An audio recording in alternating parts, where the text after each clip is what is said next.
bedenimi sarsa, bayrak gönlümdeki yarsa,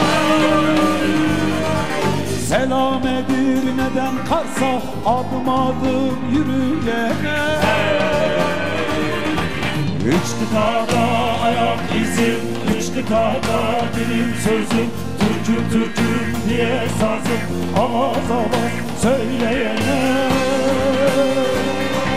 Ne mutlu Türk'üm diyene, ne mutlu Türk'üm diyene, ne mutlu Türk'üm diyene, ne mutlu Türk'üm diyene.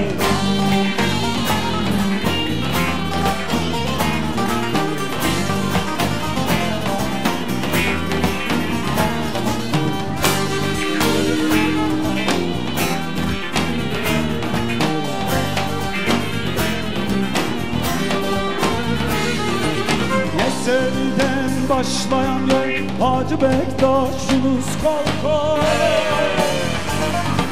hepsinde bir beraber ol, gönül sözü dinleyene. Üç kıtada ayak izim, üç kıtada dilim sözüm, Türk'üm Türk'üm diye sazım, avaz avaz söyleyene.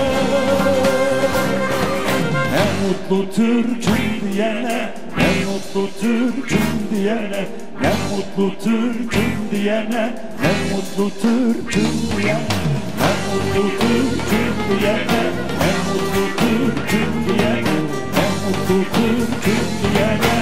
Ne mutlu Allah, ne mutlu Türk'üm diyene diyebilenlerin Allah'ım sayılarını çoğaltsın.